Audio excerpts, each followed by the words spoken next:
So today I'm joined by Ronald Sum. He's the head of litigation at Addleshaw Goddard here in Hong Kong. And wanted to talk to you a little bit about China Evergrande. So thanks for joining us, Ronald. Thank you, Chad. Thank you for having me here. And one of the things that we're trying to get to the bottom of and talk to people about is, Evergrande has missed several interest payments in recent weeks. There's growing concern about the China property market, and we've had some other developers who also have missed payments in recent weeks. And there's questions about whether or not Evergrande could fall into a default. And so first I wanted to start about this is what recourse do offshore bondholders have to be able to collect from Evergrande? Is there a path for them? There are many paths for them. You see, each of the bondholders, there are some big ones with billions of dollars holding bond value. There are some smaller ones, though they all have different thinkings. I think and we act for a number of bondholders. That's basically the problem. But one common question, one common theme on their mind is that where is the money? Okay, because at the end of the day, it doesn't matter how much you spend on legal fees or the financial analysis fees, etc. They want to get their hands on money. It is unlikely that you get 100 cents in the dollar. I think if that giant goes down in default, so how much will you get back? How much can you squeeze, the giant to pay you back some money? I think that's the billion-dollar question. It's only a million-dollar question. So there are a number of paths available. I mean, Evergrande and is one of the biggest property developers in China that may default. Okay, but there have been others recently. So let's put it that way. So are the bondholders going after the guarantors? Are the bondholders going after the keep well agreement, which I think for those lawyers out there is a bit mind-boggling because are these keep well agreements valid or legally enforceable in the first place? And should someone go and wind up Evergrande? Should they wind up in Hong Kong? Should they wind up in the BVI or the Cayman Islands? Or should they wind up in China? Should administrators be involved in this? Okay, are we going to talk about restructuring? If so, are the restructuring going to be in the mainland, in China only? How about the offshore bondholders? All these are questions on the minds of bondholders. And of course, there's always the newly signed memorandum where Hong Kong and Beijing has signed an agreement regarding the mutual enforcement of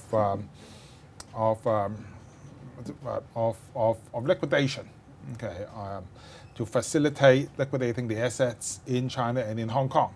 Okay, that was signed 5 months ago. I think it's May the 14th. Will the bondholders utilize this and try to appoint liquidators in Hong Kong and get their hands on some assets in China, in the pilot city? So all these are on their mind. Okay, so just from hearing all this, what do you get? You can liquidate, you can start talking, but before all these are done, you need to find out where the money is. And let me follow up because we've seen Evergrande itself, and we've also seen some other property developers focus on yuan-denominated senior notes on their bonds in the mainland. And you also have offshore bondholders who are worried about assets, being drained away and ending up with them. Do yuan-denominated, so onshore bondholders, hold a seniority here under mainland law, and is it a situation where the offshore will find themselves near the back of the line? Not quite. I think this is contrary to a lot of people's thinking. We act for the PUFG, the Peking U Founders Group. We also act for the Tsinghua Unit Group.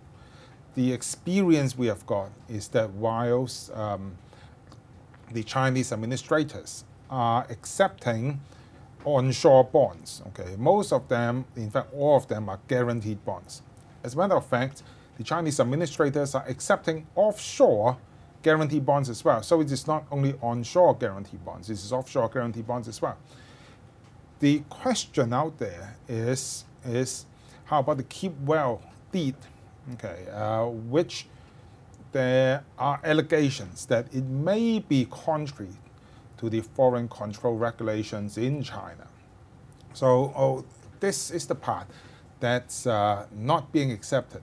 So contrary to a lot of thinking, a lot of people's thinking that, they are only accepting onshore payments, onshore bonds. In fact, they are accepting guaranteed bonds, I think, which is more correctly put, whether it is onshore or offshore.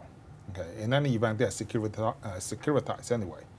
So they have been doing it rather properly, or at least in the previous two instances. I see no reason why, if Evergrande ever ventures down that route, the Chinese government or the Chinese administrator will do it otherwise. That's my experience. And let me ask you, because our time's running short, let me ask about your sort of gut instinct on this.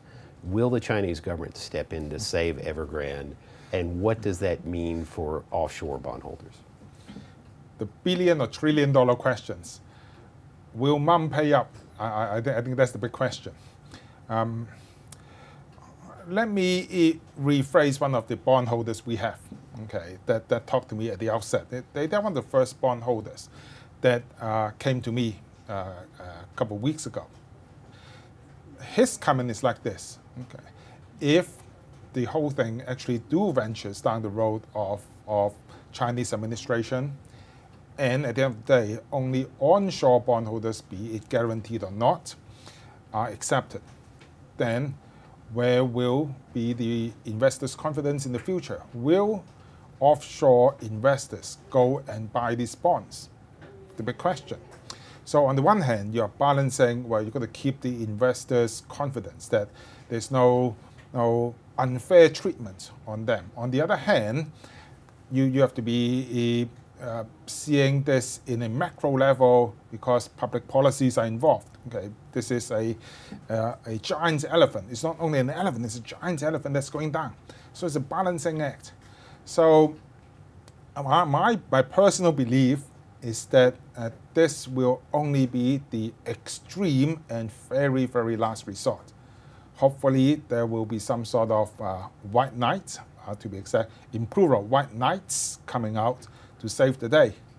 And who will these white knights be will be the big question. And who has got the financial capabilities to be these white knights? I think that's the million-dollar questions. Excellent. Well, Ronald, thank you so much for joining us. Thank you, Chad. Thank you.